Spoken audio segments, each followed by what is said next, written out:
देवाय ओम नमो भगवते वासुदेवाय।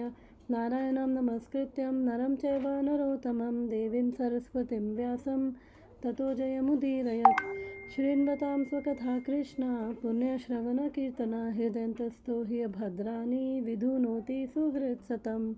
नष्टप्रायेषु भद्रेषु नित्यं भागवतसेवया भगवती उत्तम श्लोके भक्तिर्भवति नैष्टिकी।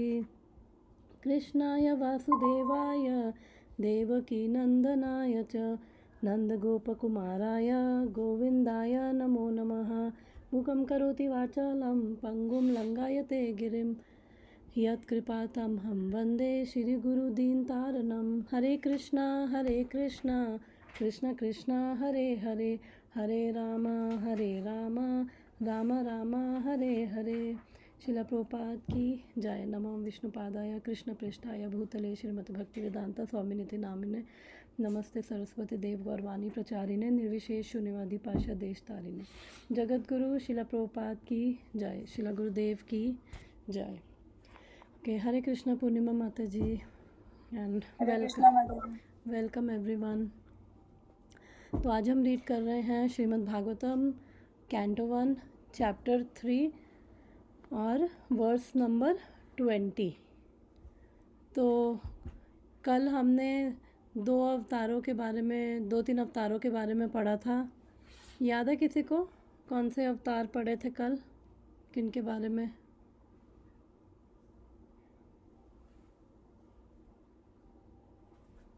माता जी अब तक के जो हुए हैं वो, क्योंकि कल तो मैं नहीं सुन पाती। ओके, यस, हाँ यस। और कल के बारे में तो नहीं पता। हाँ ठीक है, रिवाइज हो जाएगा। अब तक के कितने हम पढ़ चुके हैं? वराह सीक्वेंस में तो नहीं याद है। नारद, देन कपिल, फिर ऋषभ देव,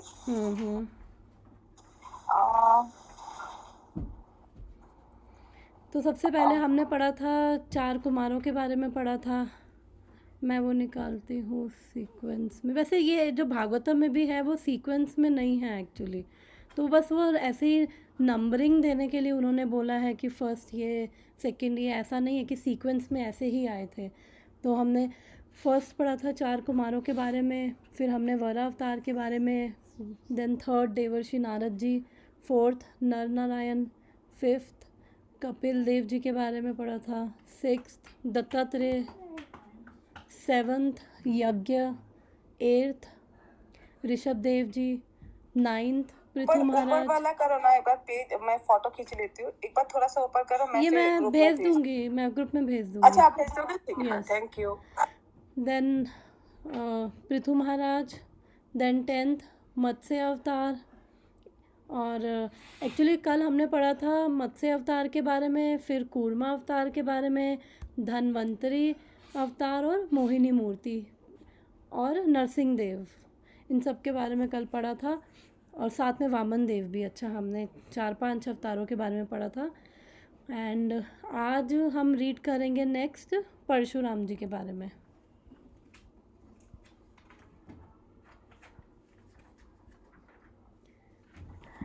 सॉरी, वो जैसे ये सारे अवतार जो है ना, अभी बस हम भागवत में ही पढ़े, राइट? कुछ तो फिर भी हमें पता है, जैसे नरसिम्हा, वामन देव, वो सब।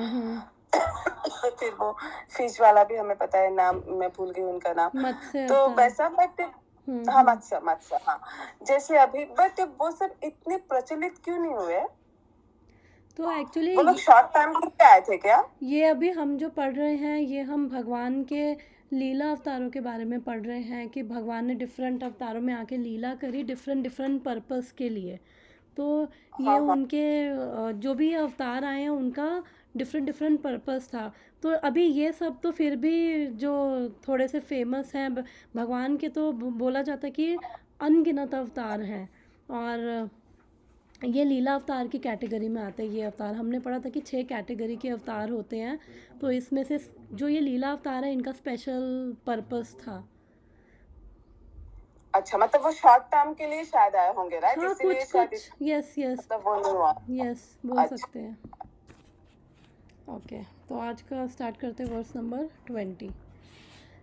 अवतारे षोडशमे पश्यन् ब्रह्मा द्रुहो नृपान् त्रिसप्ता कृत्वा कुपितो निशत्राम् अक्रोन्महिम् अवतारे षोडशमे पश्यन् ब्रह्मा द्रुहो नृपान् त्रिसप्त कृत्वा कुपितो निशत्राम् अकरोन्महिम्। रिसाइट करेगा कोई वर्स? अवतार यस, 1 बाय 1 कर सकते हो। अवतारे षोडशमे पश्यन् ब्रह्मा द्रुहो नृपान् त्रिसप्ता कृत्वा कुपिता निशतराम् अकरोन्महिम्। यस, पूर्णिमा माता जी। अवतारे षोडशमे पश्यन् ब्रह्मद्रुवो नृपान् निःसप्त कृत्वा कुपितो निःशत्राम् करोन्महिम्। थैंक यू माता जी। इसका मीनिंग देखते हैं हिंदी में, word by word meaning. Verse number 20।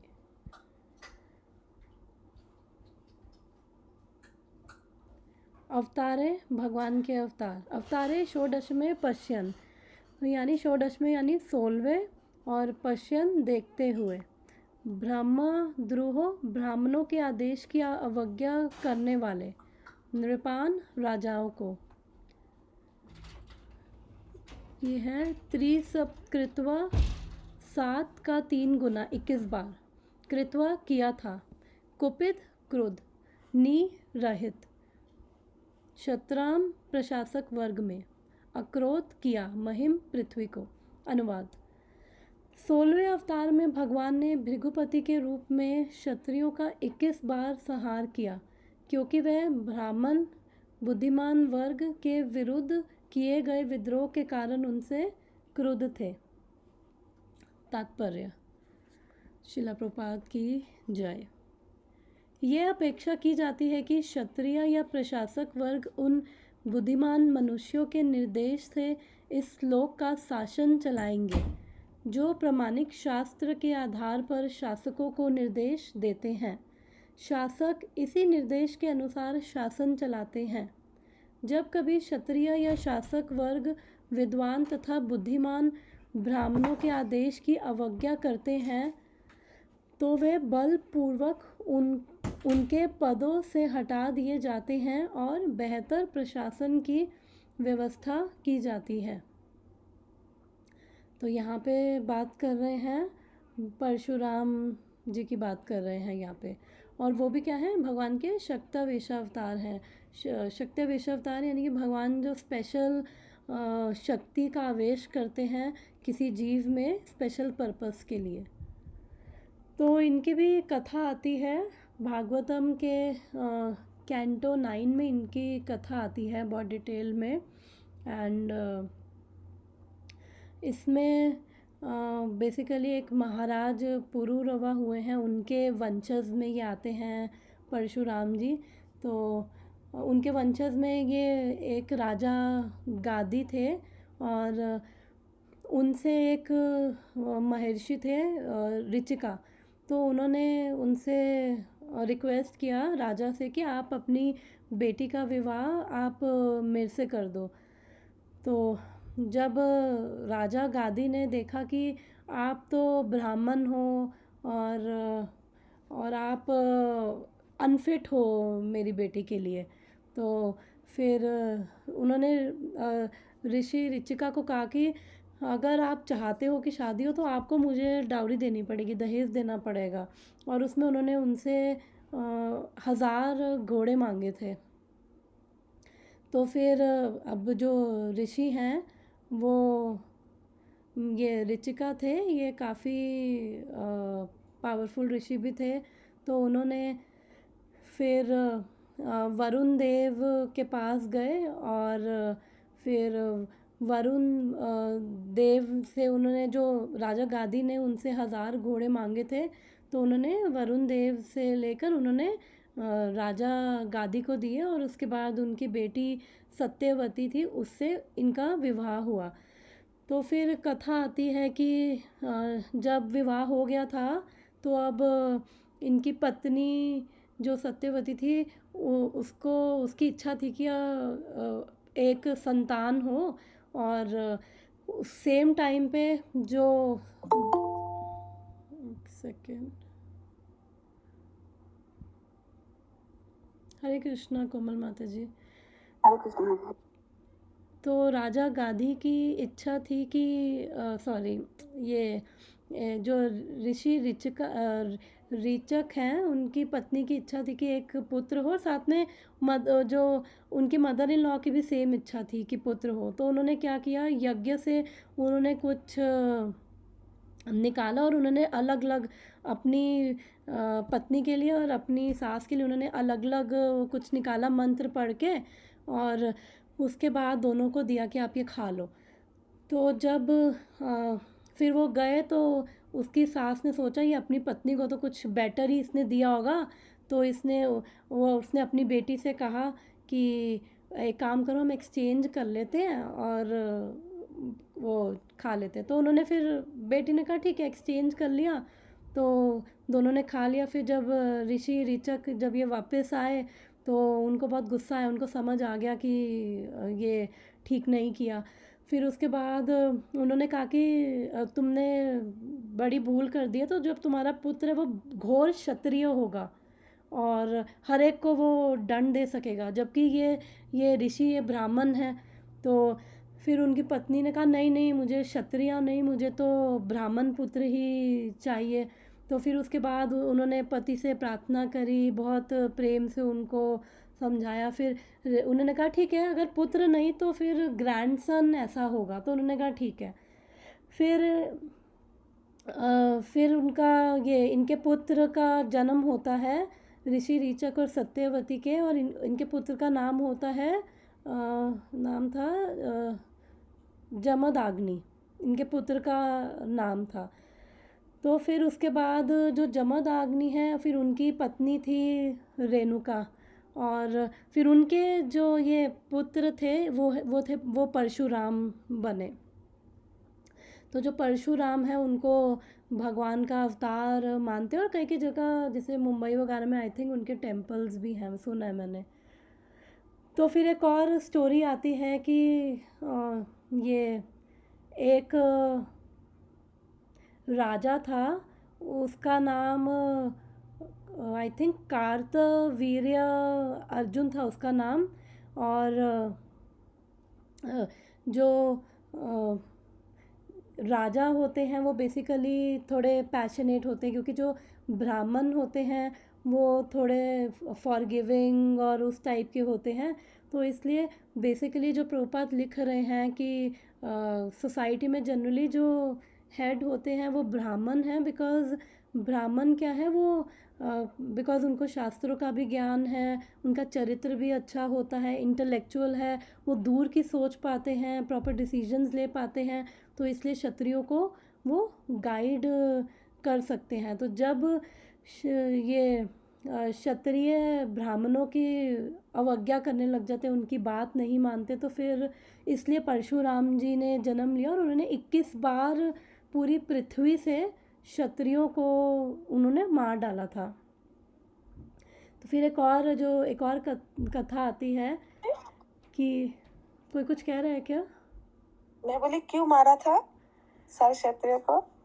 क्योंकि जो क्षत्रिय हैं बेसिकली उनको जो ब्राह्मण हैं उनके गाइडेंस में उनको कार्य करना चाहिए। जैसे हमने जब पृथु महाराज का वो पढ़ा था अवतार, तो हमने देखा था कि जो राजा वेन थे, जो पृथु महाराज के पिता थे, वो बिल्कुल अनक्वालिफाइड राजा थे, क्रूर और मर्सिलेस थे वो। तो वो जब तक ऐसे थे, ब्राह्मणों ने उनको समझाने बुझाने की कोशिश करी थी, वो नहीं माने।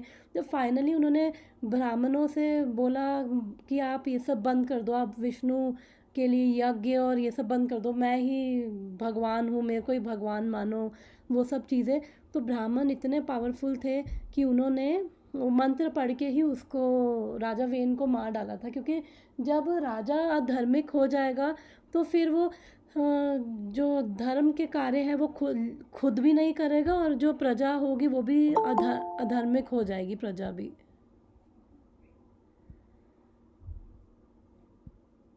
हरे कृष्ण मम्मी।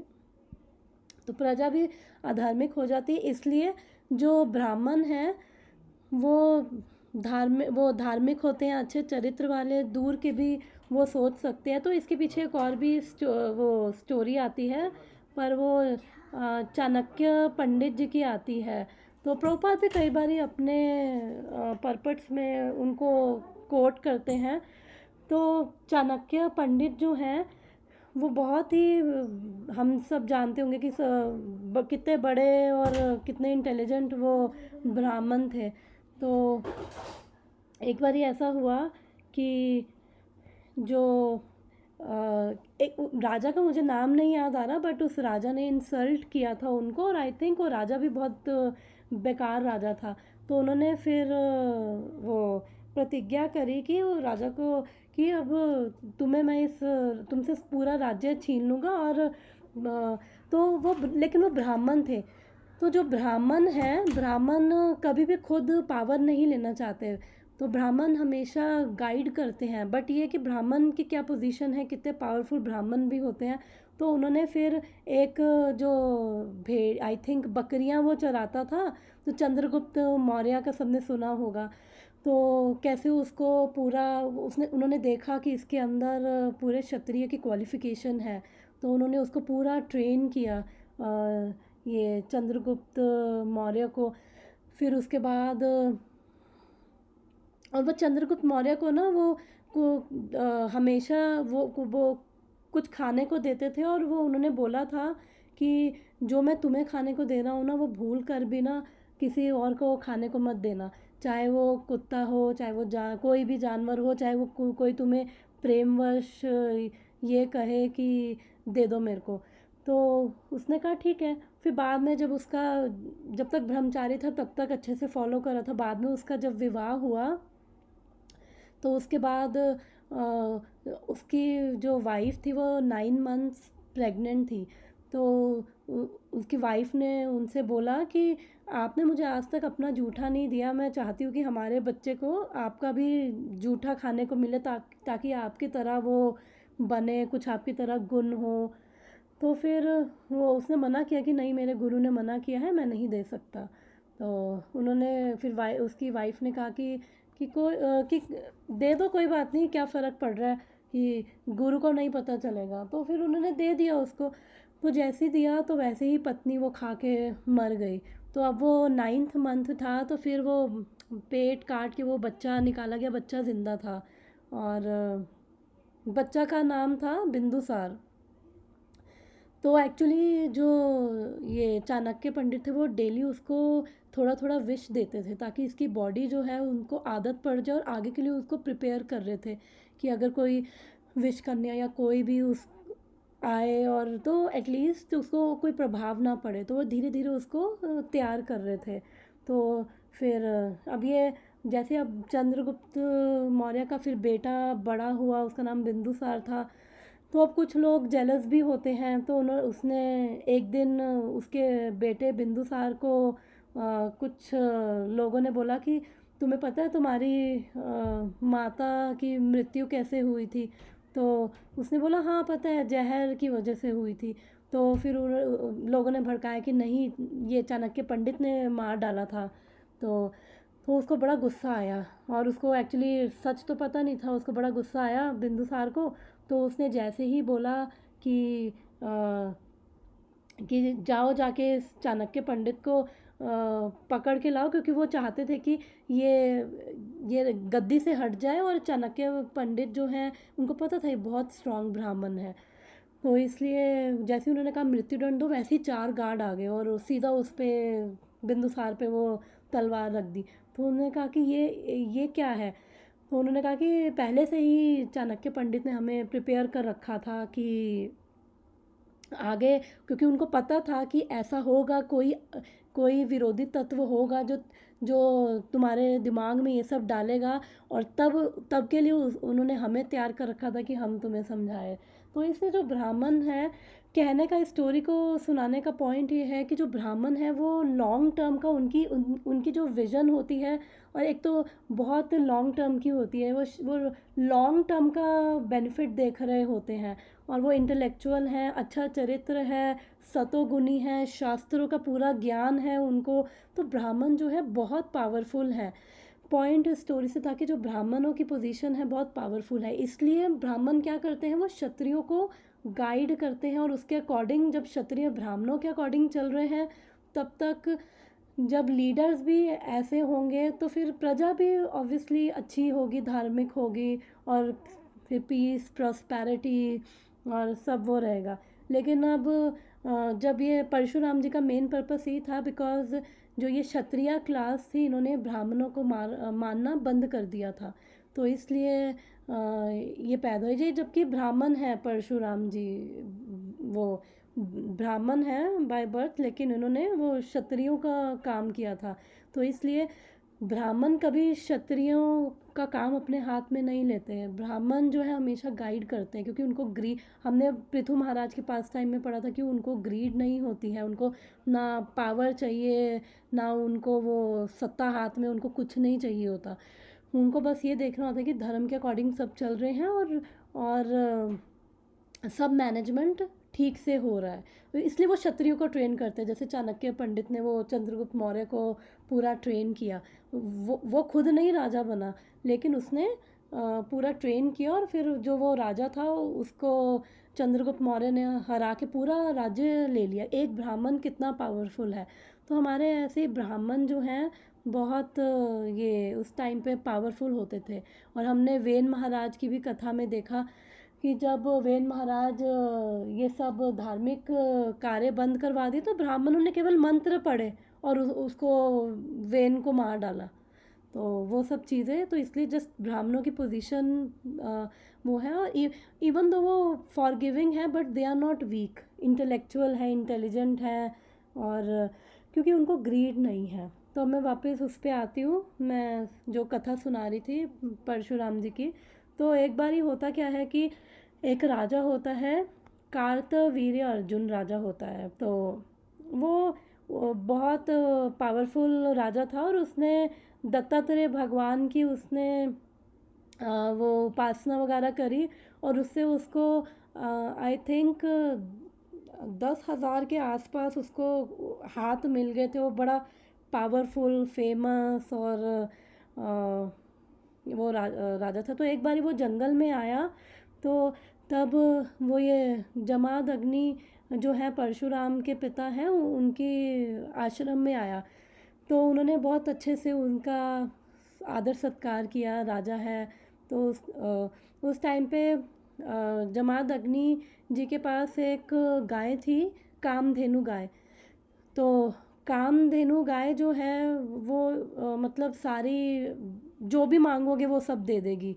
तो ये जमाद अग्नि उसने सोचा कि मतलब मेरे पास ये सारे ऑप्युलेंसेस होने चाहिए सारे, और ये कामधेनु इनके पास क्या करिए, इनको इसकी क्या ज़रूरत है। तो उसने मांगी, तो जमाद अग्नि ने मना कर दिया, नहीं ये मैं इसको नहीं दूंगा। तो उसने क्या किया कि अपने सैनिकों को बोला इसको चुरा लो। तो वो ज़बरदस्ती गाय को पकड़ के ले गया, और गाय रोती बिलखती रही, और उसने नहीं छोड़ा, वो अपने राज्य में ले गया।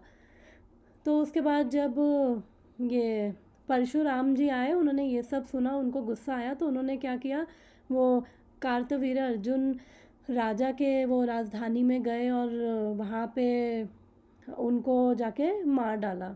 और फिर ये देखकर जो उनके पुत्र थे वो भी डर गए, और वो भी भाग गए। फिर जब वो वापस आए, तो उनके पिता जमाद अग्नि ने बोला, अरे ये सब करने की क्या ज़रूरत थी, तुम तो ब्राह्मण हो, और ब्राह्मणों का कर्तव्य है कि उनको क्षमाशील होना चाहिए, ये सब गुण ब्राह्मणों में होते हैं।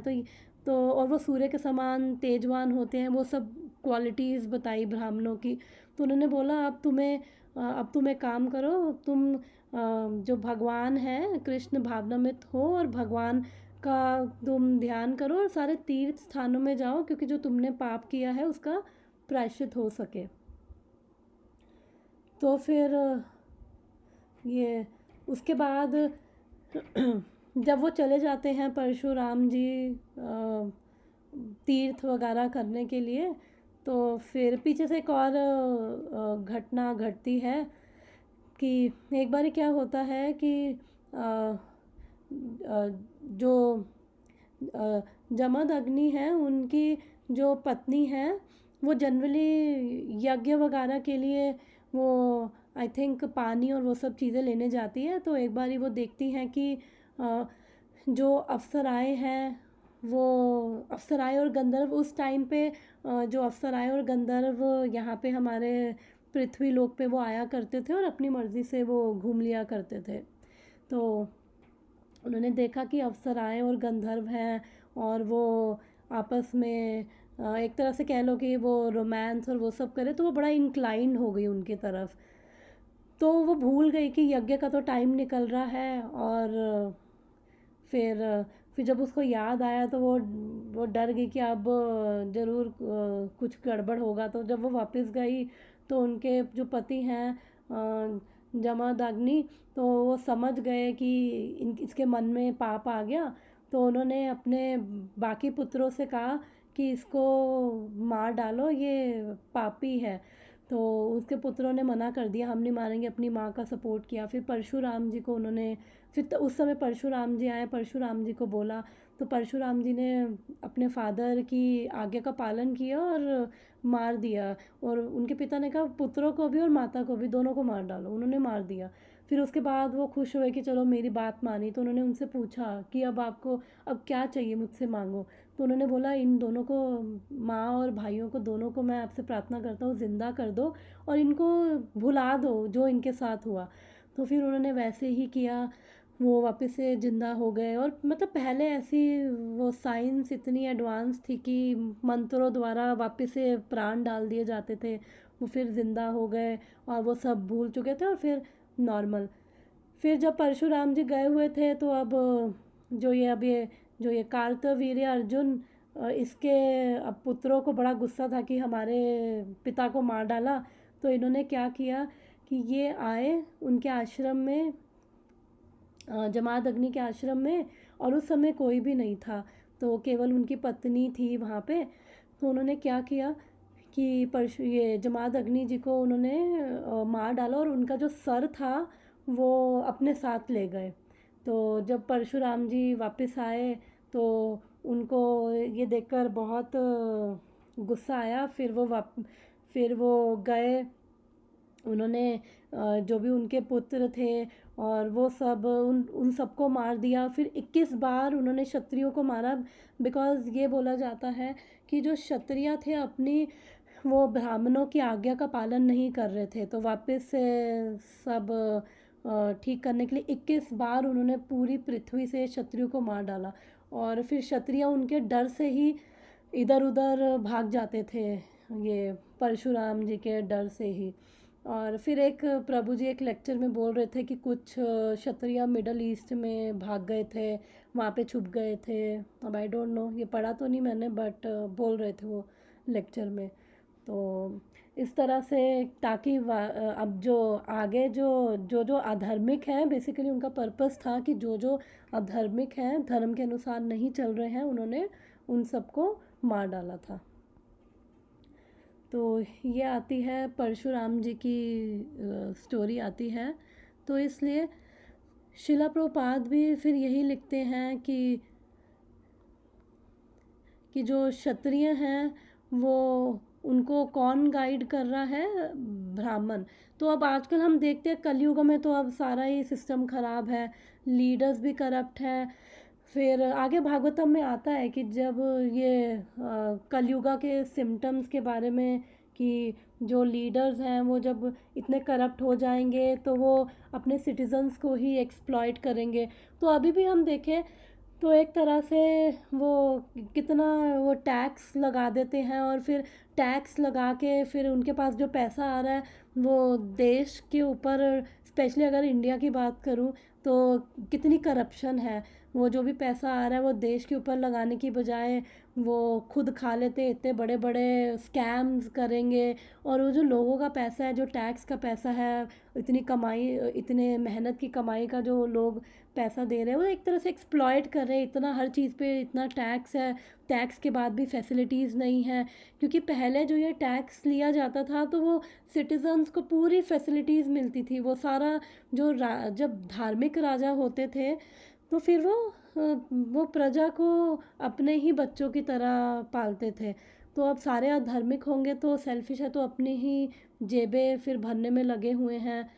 तो इसलिए अब क्योंकि अब वो ब्राह्मण है नहीं, और ब्राह्मण का मतलब वो नहीं है कि जैसे जो पंडित जी पूजा कर रहे हैं पैसे लेकर, वो नहीं। जो क्वालिफिकेशन बताइए, जिसको शास्त्रों का ज्ञान है, शास्त्रों का ज्ञान है, तो उसको ये भी पता है कि भगवान कौन है। और प्रभुपाद कई जगह परपट्स में लिखते हैं कि जो वैष्णव हैं, भगवान के भक्त हैं, वो ऑटोमेटिकली ब्राह्मण हैं, क्योंकि उनके अंदर सारी ब्राह्मणिकल क्वालिफिकेशंस हैं। जो भी भगवान के भक्त हैं, शुद्ध भक्त हैं, वैष्णव हैं, क्योंकि जो वैष्णव हैं तो उनके अंदर ऑटोमेटिकली ये सारे गुण हैं। उनको शास्त्रों का भी ज्ञान है, उनके अंदर फिर भगवान की कृपा से इंटेलिजेंस है, उनको पता है कि क्या राइट है क्या रॉन्ग है, शास्त्रों के हिसाब से चलते हैं।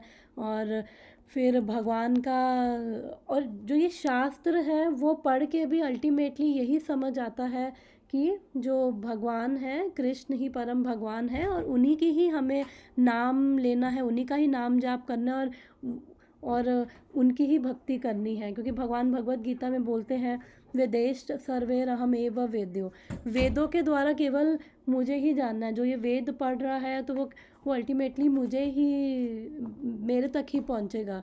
तो इसलिए जो वैष्णव है वो ब्राह्मणों से भी एक लेवल ऊपर ही है। बट यहाँ पे वो ब्राह्मण और क्षत्रिय क्लास की बात हो रही है, तो यहाँ पे प्रभुपाद लिख रहे हैं कि जब डिसओबीडियंस होता है, whenever there is disobedience on the part of Kshatriyas और administrative class against the order of learned and intelligent brahmanas, the administrators are removed by force from the post. An arrangement is made for better administration. तो उन ऐसे corrupt leaders को फिर हटा दिया जाता है। लेकिन कलयुगा में अब ब्राह्मण ही नहीं है इतने गाइड करने के लिए, और तो इसलिए करप्ट लीडर्स हैं। और अगर होंगे भी तो फिर उनकी अब किसी को पता नहीं, कोई सुन नहीं रहा है। तो सारा सिस्टम क्या है, वो उथल पुथल है। तभी कलयुगा में ना राजा को शांति है और ना प्रजा में शांति है। तो दोनों में ही अशांति है, क्योंकि अधर्म के अकॉर्डिंग चल रहे हैं राजा भी, और जो सिटीजन्स हैं, प्रजा है, वो भी दोनों ही। तो इसलिए पूरा हम देखते हैं कि कितना करप्शन, कितना क्राइम, हर चीज़ ही बढ़ा हुआ है। और वो लीडर्स बस अपनी जेब भर रहे हैं, एक्सप्लॉइट कर रहे हैं। उनको मतलब नहीं है, ना देश से मतलब है ना देशवासियों से मतलब है। तो इसलिए क्योंकि प्रॉपर ब्राह्मणा नहीं है गाइडेंस के लिए। तो इवन जब शिला प्रभुपाद थे तो उन्होंने, जो तब प्रेसिडेंट थे डॉक्टर राजेंद्र प्रसाद, उनको उन्होंने भागवतम दी थी, और उन्होंने अपनी तरफ से कोशिश करी थी। उन्होंने बोला था कि हम गाइड कर सकते हैं, बट अनफॉर्चुनेटली फिर थोड़ा सा लीडर को भी पता होना चाहिए। जब किसी को पता ही नहीं होगा तो फिर वो इस चीज़ को समझेगा नहीं। तो इसलिए शिला प्रभुपाद ने गांधी जी को भी लेटर लिखा था। और पर गांधी जी का तो वो तो मायावादी थे, तो उन्होंने तो उनका नहीं सुना। उन्होंने लिखा था, शिला प्रभुपाद जी ने उनको लेटर में, कि आप इतने फेमस हो, लोग आपको मानते हैं, तो ये प्रचार और ये भगवान, आपने भगवत गीता भी लिखी है। तो लेकिन स्टिल गांधी जी ने कोई ध्यान नहीं दिया था। और फिर उन्हें प्रभुपाद ने ये भी लिखा था कि अगर आप लीडर हो के आप ऐसा नहीं करोगे तो आपके ही जो फॉलोअर्स हैं उनमें से ही कोई आपको फिर मार देगा। और फिर वही हुआ अल्टीमेटली। और वैसे भी जो गांधी जी थे वो मायावादी भी थे। वो भले ही भगवत गीता भी लिखी, लेकिन वो कृष्ण को नहीं मानते थे। तो इसलिए हमें जो भगवत गीता, ये शास्त्र पढ़ने हैं तो केवल जो बोनाफाइड परंपरा में, गुरु परंपरा में, बोनाफाइड संप्रदाय से हमें वहीं से ही पढ़नी है। ज्ञान भी हमें राइट सोर्सेज से लेना है, अदरवाइज़ क्या हो गया, जैसे दूध है, दूध को अगर सांप उसमें अगर मुंह मार दे तो उसका जहर फैल जाएगा, तो वो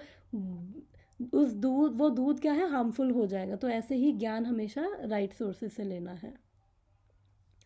तो ये था परशुराम जी के बारे में। तो किसी का कुछ इसके अंदर कोई क्वेश्चन या कुछ डिस्कशन? माता जी, परशुराम जी 7 चिरंजीवियों में से एक है क्या? यस। और माता जी, जो कहा जाता है कि कली को मारने के लिए भगवान को 7 चिरंजीवी की ये लगेगी मदद, तो क्या ये सच है? इसका मुझे आइडिया नहीं है, क्योंकि मैंने 2-3 बार ये सुना, लेकिन मेरा विश्वास नहीं होता कि भगवान को, मतलब चाहे भगवान के अवतार हो, चाहे मतलब परशुराम जी जैसे 7 चिरंजीवियों में से एक है और भगवान के अवतार है, बट फिर भी पता नहीं, मेरे को पता नहीं है इसके बारे में, लेकिन हो भी सकता है ऐसा, क्योंकि भगवान जब श्री रामचंद्र आए थे तो अकेले काफ़ी था, वो रावण को मार सकते थे अकेले, और लेकिन स्टिल उन्होंने सबको सेवा का मौका दिया। उन्होंने वानरों को, वो छोटी छोटी गिलहरियों को, उन्होंने हर एक को सेवा का मौका दिया। भगवान सक्षम है खुद करने में, लेकिन स्टिल हो भी सकता है, अगर सुना है कहीं से तो मे भी सही भी हो, क्योंकि वो मतलब हो सकता है कि वो उनका ऐसा ही इच्छा हो कि ये 7 चिरंजीवी जो हैं ये आके मदद करो, इस वे में ऐसा होगा तो मे बी, बट मुझे नहीं पता इसके बारे में। ओके माता जी, थैंक यू। अगर किसी को पता हो तो वो बता सकते, किसी ने भी ये सुना हो तो। ओके, तो ये वाला 21 एक वर्स, आई थिंक अभी टाइम है हमारे पास 20 मिनट्स है, तो हम एक ही और पढ़ सकते हैं। ततः सप्तदशे जातः सत्यवत्यां पराशरात् चक्रे वेदतरो शाखा दृष्ट्वा पुंसो अल्पमेधसा। तथा सप्तदशे जाता सत्यावत्यां पराशरात् चक्रे वेदतरो शाखा दृष्ट्वा पुंसो अल्पमेधसा। वर्ड रिसाइट करना किसी को? आई कैन डू माता जी। ततः सप्तदशे जातः सत्यवतां पराशत चक्रे वेदतरो शाखा दृष्ट्वा पुंसोऽल्पमेधसः। Thank you so much. तो एक बार हिंदी में इसका मीनिंग देखते हैं, वर्ड टू वर्ड मीनिंग।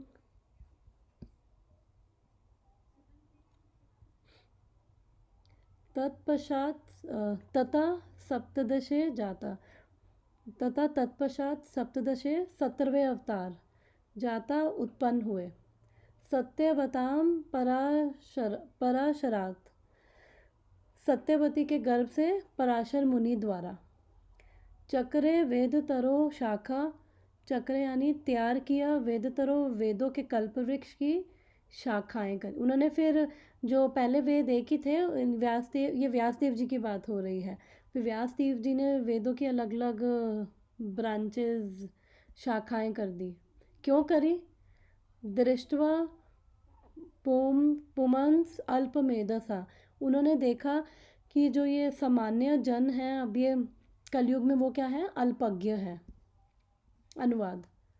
तत्पश्चात 17वें अवतार में भगवान पराशर मुनि के माध्यम से सत्यवती के गर्भ में श्री व्यासदेव जी के रूप में प्रकट हुए। उन्होंने यह देखकर कि जन सामान्य अल्पज्ञ है, एक में वेद को अनेक शाखाओं प्रशाखाओं में विभक्त कर दिया।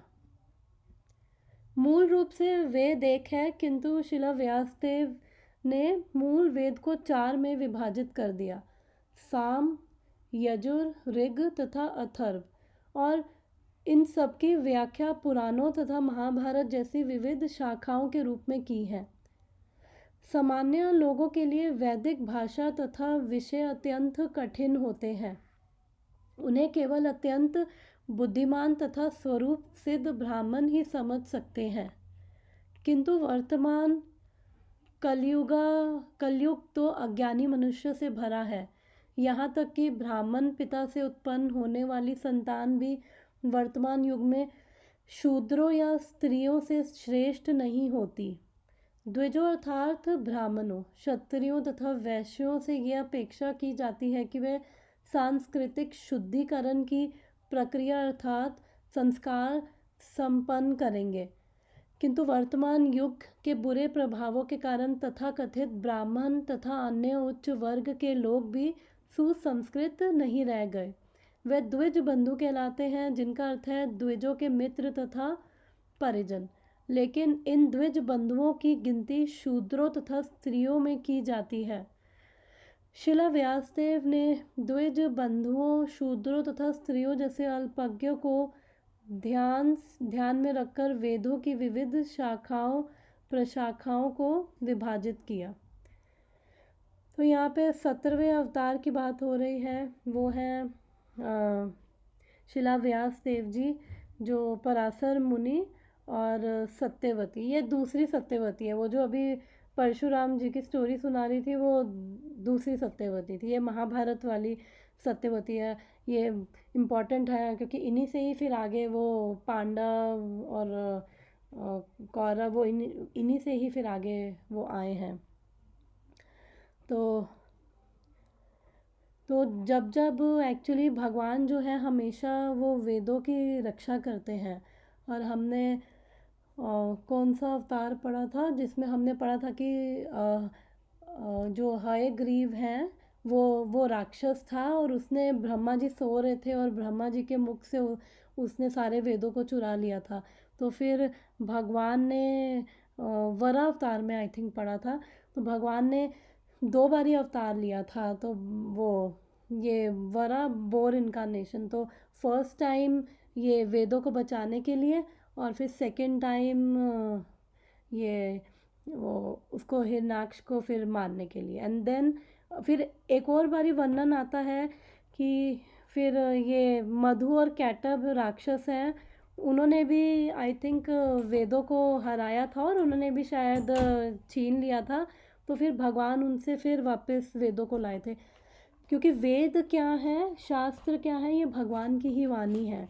और अगर वेदों का ज्ञान ख़त्म हो जाएगा तो उससे क्या है कि जो हमारा मानव समाज है वो क्या हो जाएगा, पूरा शून्य हो जाएगा। और फिर हम देख ही रहे हैं अब आजकल कि कितना क्या कहते हैं, ये धर्म परिवर्तन हो रहा है। और ये सारे सनातन वाले ही लोग हैं जो इधर उधर जा रहे हैं, क्योंकि पता नहीं है, हमारा अपने ही धर्म के बारे में नहीं पता है। और फिर केरला स्टोरी जैसी फिर दर्दनाक रियलिटी, वो सब बिकॉज पता ही नहीं है। क्योंकि स्कूल्स एक तरह से सेक्युलर कहेंगे, लेकिन बाकी सब जो धर्म के लोग हैं वो पूरे कट्टरता से अपना धर्म फॉलो कर रहे हैं। और वो अपने बच्चों को अपने ही, चाहे क्रिश्चियंस देखे चाहे मुस्लिम्स देखे, अपने धर्म के बारे में अपने बच्चों को वो पढ़ा रहे हैं। लेकिन केवल हिंदू ही मूर्ख हैं कि जो हिंदू राष्ट्र हो के भी सेकुलर बने। सेकुलर कुछ नहीं होता है, सेकुलर का मतलब रिलीजन को ही आपने एक तरह से रिजेक्ट कर दिया कि हम तो धर्म निरपेक्ष हैं। ये क्या धर्म निरपेक्ष हुआ? क्या आप सब धर्मों को समान मान रहे हो? अच्छी बात है, लेकिन एटलीस्ट जो हमारा धर्म है, हमारी जो रूट्स हैं, वही नहीं पता होगा तो फिर अल्टीमेटली यही सब चीज़ें होंगी, क्योंकि पता ही नहीं है, शास्त्रों का ज्ञान नहीं। ऊपर से मूर्खता हिंदुओं की अव्वल नंबर की है कि जो संस्कृत लैंग्वेज में सारे शास्त्र हैं और संस्कृत ही नहीं आती है हिंदू हो गए। और स्कूलों में जैसे अब मैं भी छोटी थी तो मुझे याद है कि शायद आई थिंक 6th या 7th में संस्कृत पढ़ाई थी, तब मेरे को भी वैल्यू नहीं पता थी, हम लोग बच्चों को पता ही नहीं होती थी। और एग्ज़ाम में मार्क्स नहीं जुड़ते थे तो बच्चे भी सीरियसली नहीं लेते थे कि हाँ मार्क्स जुड़ेंगे नहीं, ठीक है। तो थोड़ा बहुत उस टाइम पे 1 आध साल कुछ थोड़ा बहुत पढ़ाया और वो उतना सफिशेंट नहीं था।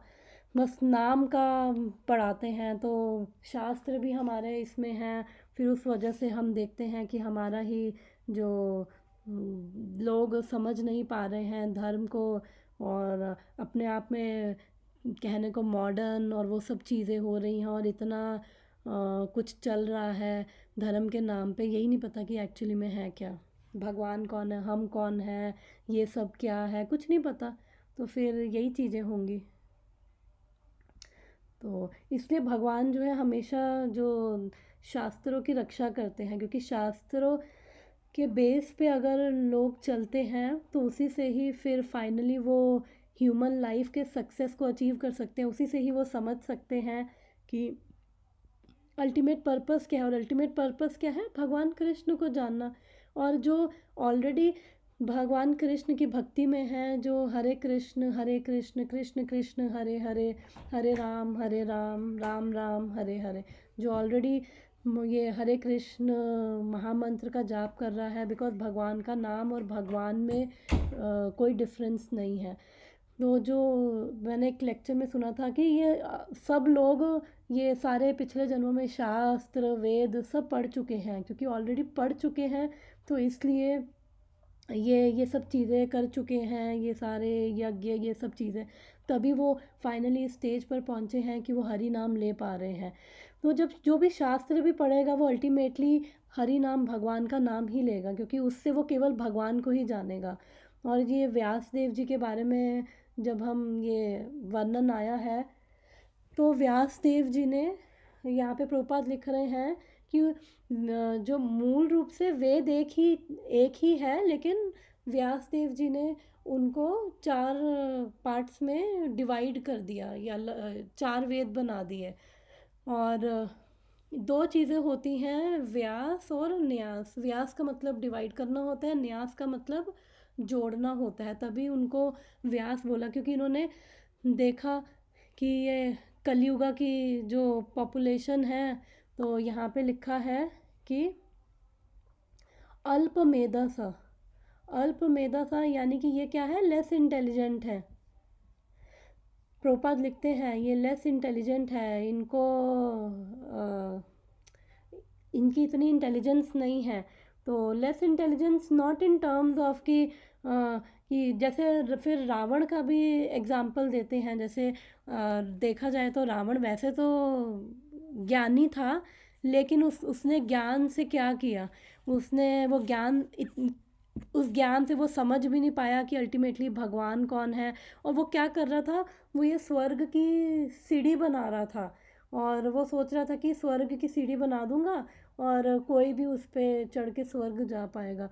तो वो प्रभुपाद बोलते कि जो ये मटेरियल साइंटिस्ट है वो भी ऐसे ही हैं, जो ये उनको जो ये भौतिक ज्ञान है उसी को ही वो अ, तोड़ मरोड़ के उसी में ही वो लगे हुए हैं, टेक्नोलॉजी एडवांस करने और ये लाइफ के कंफर्ट्स को बढ़ाने और ये सब चीज़ों में लगे हुए हैं। लेकिन इसके बियॉन्ड उनकी भी इंटेलिजेंस नहीं है। तो लेस इंटेलिजेंस यानी कि ये ह्यूमन, वो समझने के लिए ह्यूमन पर्पस क्या है, ह्यूमन लाइफ क्यों मिली है, वो समझने के लिए उनके अंदर वो बुद्धि ही नहीं है। तो इसलिए प्रभुपाद बोल रहे हैं लेस इंटेलिजेंट है। तो इसलिए व्यासदेव जी ने जब ये देखा तो उन्होंने 4 वेद बनाए। फिर उसके बाद ये उसकी सारी फिर व्याख्या उन्होंने फिर उसको समझाने के लिए फिर 18 पुराण, फिर 108 उपनिषद। तो प्रभुपाद लिखते हैं कि सामान्य लोगों के लिए वैदिक भाषा तथा विषय अत्यंत कठिन होते हैं उनको समझना।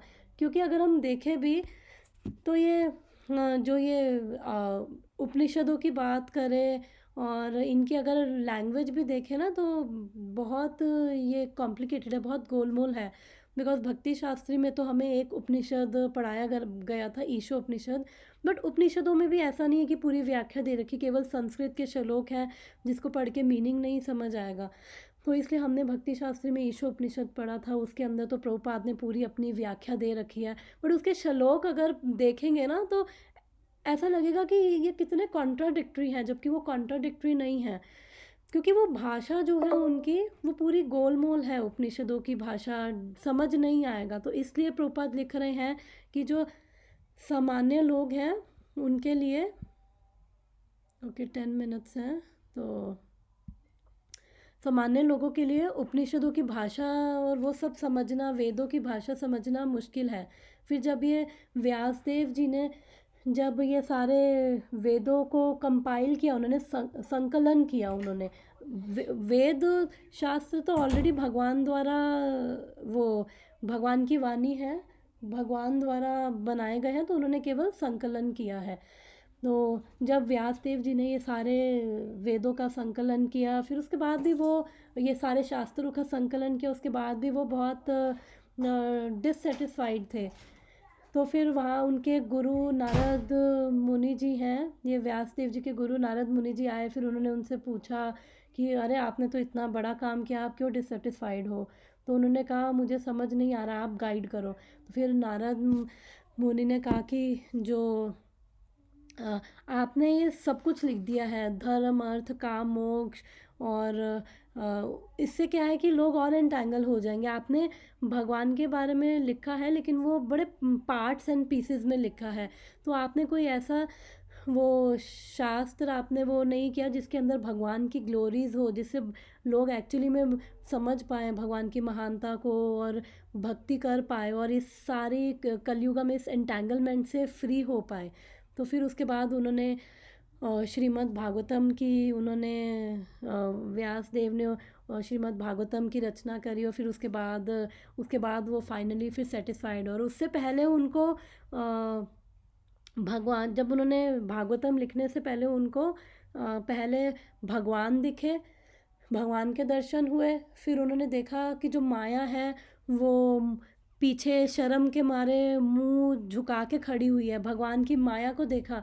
फिर सारे जीवों को उन्होंने देखा कि ये कैसे वो इग्नोरेंस में ये बंधे हुए हैं और ये डिग्रेडेड होते जा रहे हैं। तो फिर भगवान के आशीर्वाद से उन्होंने श्रीमद् भागवतम को जब उन्होंने किया कंपाइल, तो फाइनली उनके हार्ट को तब सेटिस्फैक्शन मिली। तो इसलिए जब हम कितना भी ये सारे वेद शास्त्र सब पढ़ लें, तो अगर श्रीमद् भागवतम, बिकॉज श्रीमद् भागवतम क्या है, वो भगवान की ग्लोरीज बता रहा है, भगवान के बारे में बता रहा है, भक्ति के बारे में बता रहा है। तो जब तक श्रीमद् भागवतम नहीं पढ़ेंगे तो तब तक हमें भी अंदर वो नहीं मिलेगा। और श्रीमद् भागवतम को रसाल्यम कहा गया है, इसके अंदर सारे रस हैं। तो इसके अंदर हमें पढ़ के हम सारे रसों का आनंद ले सकते हैं, सारा वो हॉरर, कॉमेडी और माधुर्य, वात्सल्य, हर चीज़ है श्रीमद् भागवतम में, हर चीज़ का ज्ञान है श्रीमद् भागवतम में। 7 मिनट्स। तो इसलिए जिसने सारे वेदों को, शास्त्रों को कंपाइल किया, उसको जब सेटिस्फैक्शन नहीं मिली तो तब श्रीमद् भागवतम आया। तो श्रीमद् भागवतम की तो बहुत, ये हम अभी इस थर्ड चैप्टर में 40 से लेकर आई थिंक 44 वर्सेस तक, जो भी लास्ट वर्स है 44 या 45, उसमें ये ग्लोरीज बताई गई है कि जो ये श्रीमद् भागवतम है ये भगवान की ही साउंड इनकारनेशन है।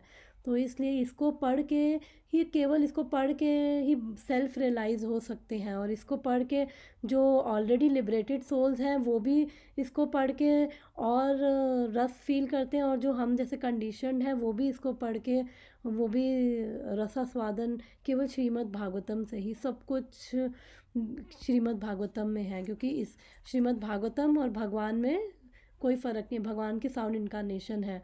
और फिर फर्स्ट चैप्टर में जो नैमिषारण्य में ऋषिगण इकट्ठे हुए हैं, उन्होंने सूत गोस्वामी से पूछा था कि अब भगवान तो चले गए हैं यहाँ से, तो अब ये धर्म किसकी शरण में लेगा, क्योंकि जब तक भगवान है तो भगवान हमेशा धर्म की रक्षा करते हैं। तो फिर आंसर उसका था, उन्होंने बताया सुखदेव गोस्वामी जी ने कि अब जो धर्म ये श्रीमद् भागवतम की शरण में है, तो जब तक हम ये श्रीमद् भागवतम है तो जो, बिकॉज जो स्वयं धर्म है वो उसने भी अब श्रीमद् भागवतम की शरण ले ली है। तो इसलिए जब श्रीमद् भागवतम की हम भी शरण में लेंगे, इसका मतलब हम कृष्ण की शरण में हैं। तो फिर हम भी भगवान का ही डायरेक्टली एसोसिएशन कर रहे हैं श्रीमद् भागवतम के रूप में।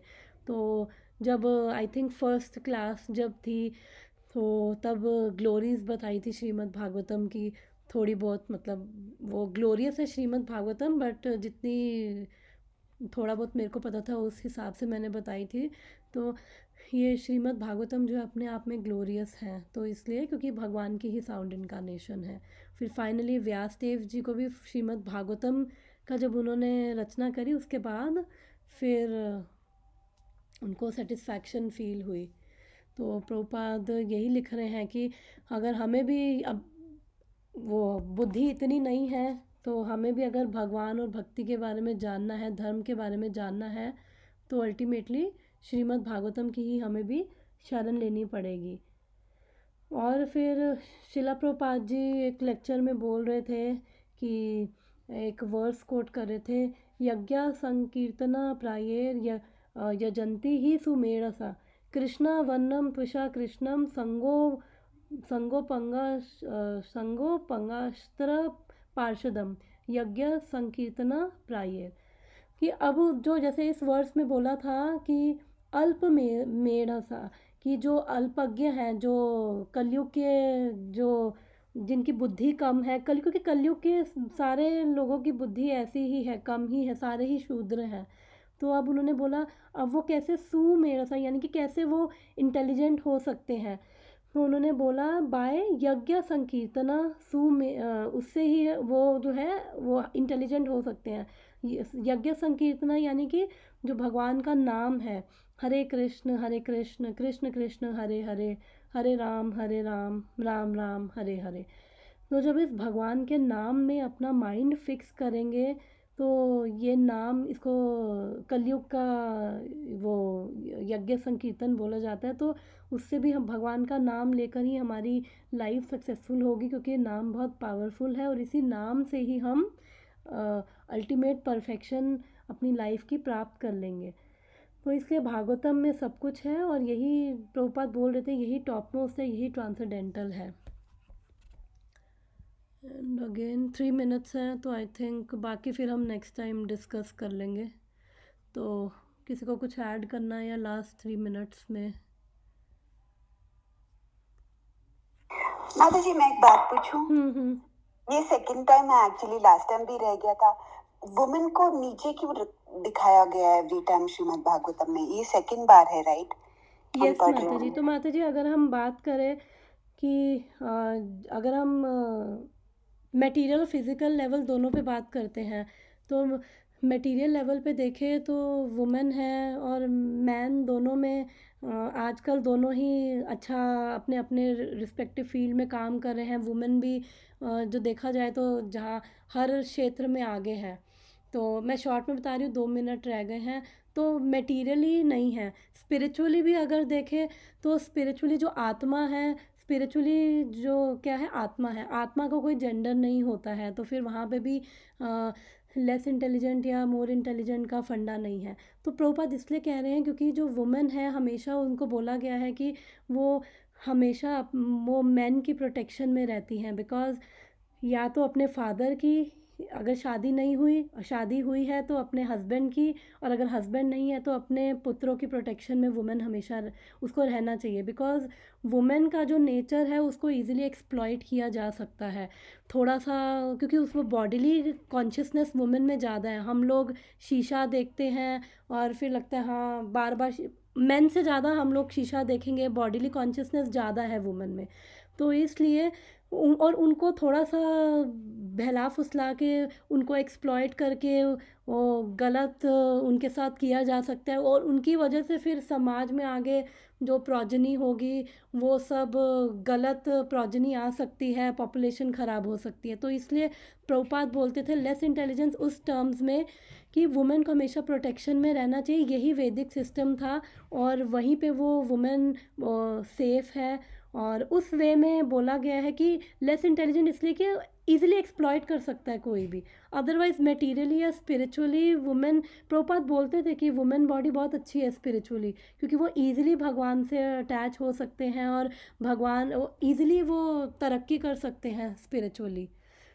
तो इस वजह से कि उनको हमेशा प्रोटेक्शन में रहना चाहिए,